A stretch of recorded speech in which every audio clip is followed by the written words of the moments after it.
The winter dawn over New York City always felt too crowded for comfort. Gray clouds drifted like heavy smoke above the East River, and LaGuardia's runways glimmered with frozen mist. Inside the cockpit of Flight 2375, Captain Daniel Rivers adjusted his headset and scanned the instruments one more time. Greater than, checklist complete, his first officer, Ethan Cole, said, voice steady but a little tense. Roger that, Daniel replied. Let's make it smooth today. He had flown this route, LaGuardia to Chicago, hundreds of times, but something about this morning already felt off. ATC's frequency was chaos. Controllers were juggling inbound traffic, ground delays, and a broken taxiway light system. Each transmission overlapped another. It was the kind of morning that tested everyone's patience. The pressure builds. Flight 2375, hold short of runway 13. Expect 2-minute delay. The controller's voice crackled. Daniel inhaled slowly. 2 minutes, maybe 10. At LaGuardia, 2 could mean 20. His passengers had already been sitting for 45 minutes. He imagined them grumbling, checking watches, glaring at flight attendants. Copy. Hold short of 13, Daniel answered. He kept his tone calm. Ethan muttered, that's the third delay today. Daniel half smiled. Welcome to New York. The engines hummed beneath them like restrained thunder. The windshield was a blur of light drizzle and aircraft tails moving like a parade of impatience. Then it came. The frequency crack that changed everything. The miscommunication. Flight 2375, cross runway 13 now, expedite. Daniel glanced up, surprised. Did he say cross? Ethan frowned. I thought he told us to hold short. Daniel keyed the mic. Confirm crossing clearance, ground, for flight 2375. But another controller overlapped. Negative. Hold short. Hold short. Aircraft on final. Daniel's eyes shot toward the landing lights streaking through fog, an inbound regional jet descending fast. He slammed the brakes, engines roaring down to idle. The nose of their aircraft stopped inches before the hold line. Holy! Ethan started. Daniel's heart pounded. We're clear. We didn't cross. Static filled the radio. Then the controller's angry tone snapped. Flight 2375, did you not understand my instruction? The moment. That was the trigger. Something inside Daniel. Weeks of sleepless red-eye flights, delays, pressure, and endless paperwork, snapped like a brittle switch. He pressed transmit before he could stop himself. Greater than, maybe if you people gave consistent instructions, we wouldn't almost get killed out here. Silence. Then, unable to filter his anger, the words spilled out. Greater than, you're an idiot, man. The cockpit went still. Even the engines seemed to hold their breath. Ethan's eyes widened. Captain. Daniel's stomach turned cold. He'd done what no professional should ever do. Lost composure on an open frequency. Every aircraft tuned to that channel had just heard it. Every ATC recorder had captured it. After the transmission, Flight 2375, contact Tower 118.7. The voice was calm now, but chillingly formal. Daniel switched frequency. His mouth was dry. He could already imagine the conversation later. The supervisor call, the report, the statement. But right now, there were passengers counting on him to get them to Chicago safely. He straightened, voice steady again. Greater than, tower. Flight 2375 holding short of runway 13, ready for departure. Flight 2375, cleared for takeoff, runway 13. Wind 090 at 5. He eased the throttles forward. The aircraft surged ahead, lifting through fog. LaGuardia fell beneath them like a nest of lights and regrets. Ethan exhaled. Finally. That got ugly. Daniel said nothing. He just stared at the clouds ahead, knowing this wasn't over. High above the storm, at cruising altitude, autopilot steady, Daniel finally leaned back. His hands were still trembling. He thought of the controller. A voice somewhere in a tower, maybe just as tired, maybe just as frustrated. He muttered to himself, "What have I done?" Ethan broke the silence. "You didn't mean it, Captain. Stress gets everyone." Daniel shook his head. "Doesn't matter. The mic doesn't forgive." Outside, the sky opened into a pale blue horizon, calm and endless. Inside the cockpit, tension hung heavier than turbulence. Daniel knew this incident would follow him all the way to the ground, and far beyond. The flight from LaGuardia to Chicago took 1 hour and 42 minutes. But for Captain Daniel Rivers, it felt like a lifetime. Even after landing, even as passengers clapped lightly when the wheels touched down, Daniel heard only one sound in his head. His own voice, replaying over and over on the frequency. Greater than, "You're an idiot, man." He wished he could erase it, like deleting a text you regret. But there are no backspaces in radio transmissions. The report: when the jet parked at gate 22, a ground agent was already waiting. Her smile was polite, but her eyes said something else. Greater than, "Captain Rivers, operations would like a word before your next flight." Daniel's stomach tightened. He knew what that meant. In the airline's glass office, a man in a navy blazer was waiting, Chief Pilot Raymond Torres. Greater than, "Dan, close the door," Torres said. "Sir, I've already received a call from LaGuardia Tower. They've filed an official report." The words hit Daniel like cold air. Torres leaned back. "They said you insulted an air traffic controller on an open frequency. Is that true?" Daniel didn't answer right away. He looked down at his logbook. Greater than, it got heated. There was confusion about a crossing clearance. "We almost had a conflict. I reacted." Torres sighed, rubbing his forehead. Greater than, "You know the rule: professionalism at all times. The FAA records every transmission. There's no taking it back." Silence filled the room. Daniel could hear the faint hum of airplanes taxiing outside, the rhythm of the job he loved more than anything. Greater than, "You're grounded, pending investigation," Torres said. "Turn in your badge and ID. We'll review the tapes." And just like that, his wings, or at least his right to use them, were clipped.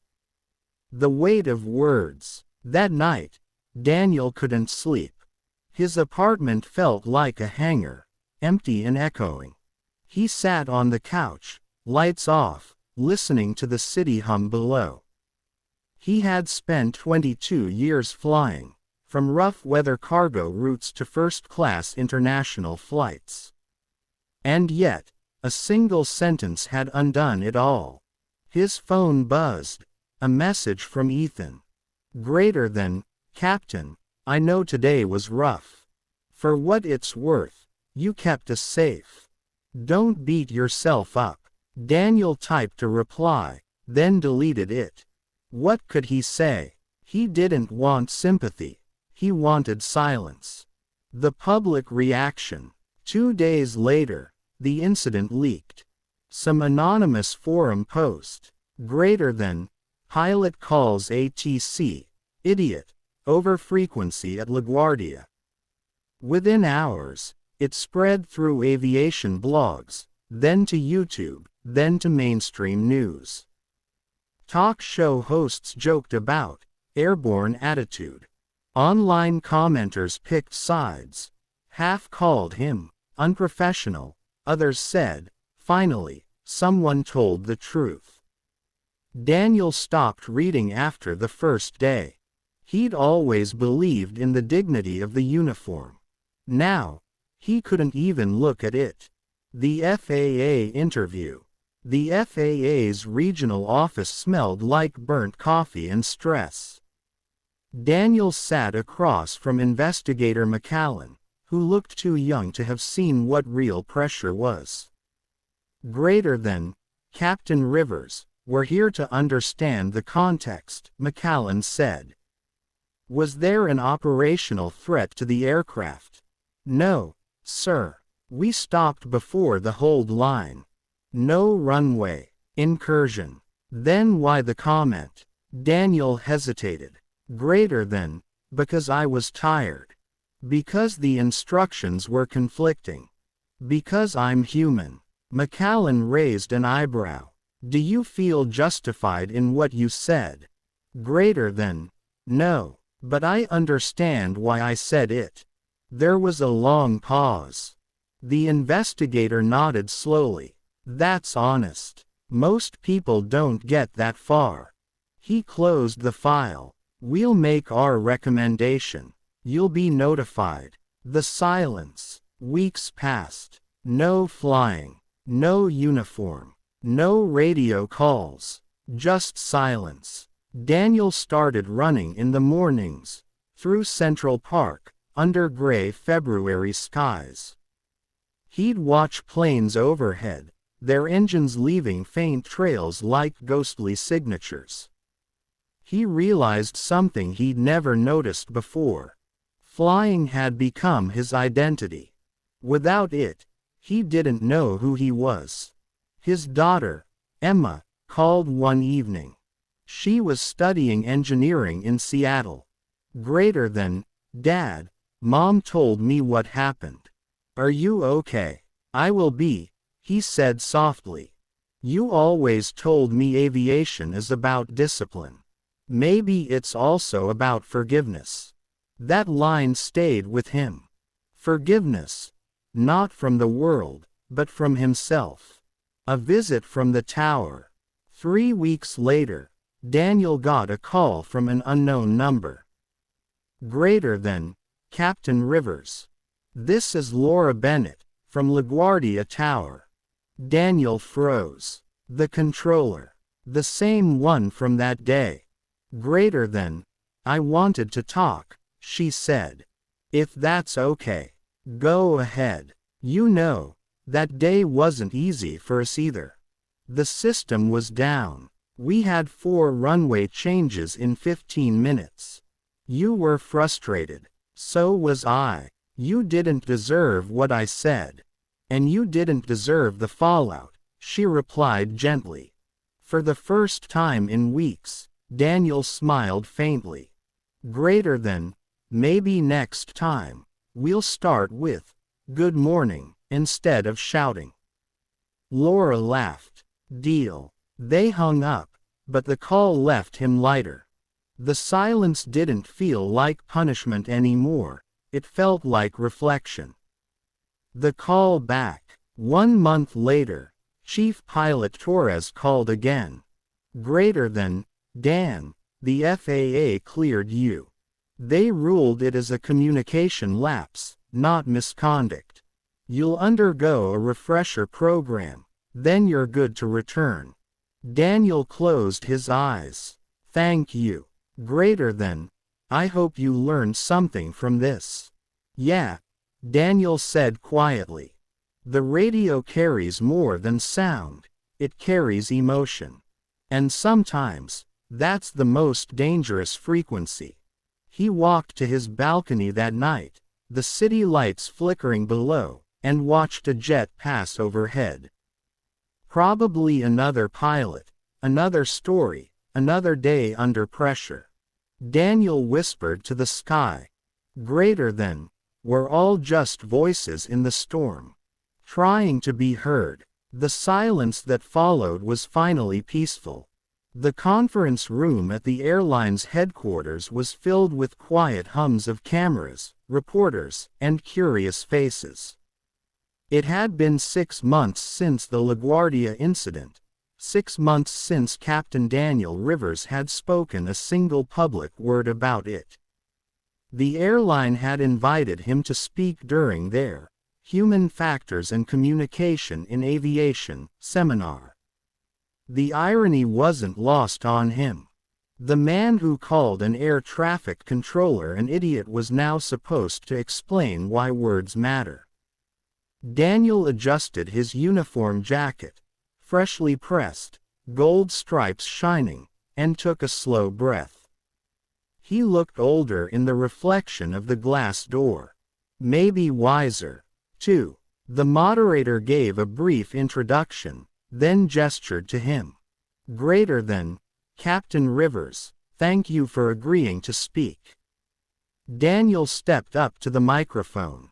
The room fell silent. The truth behind the frequency. Greater than, I know why I'm here, he began, voice steady. 6 months ago, during a morning departure at LaGuardia, I said something over the radio I shouldn't have. I called an air traffic controller an idiot. A soft murmur moved through the room. Daniel nodded slightly. Yeah, it was bad. And no, I'm not proud of it. But I want to tell you what happened before that moment. Because the truth is, that transmission didn't start in the cockpit. It started long before. He paused, eyes sweeping over the crowd. Greater than, we talk a lot about professionalism in aviation. But we don't talk enough about pressure. About what happens when humans meet impossible systems. He described the chaos that morning.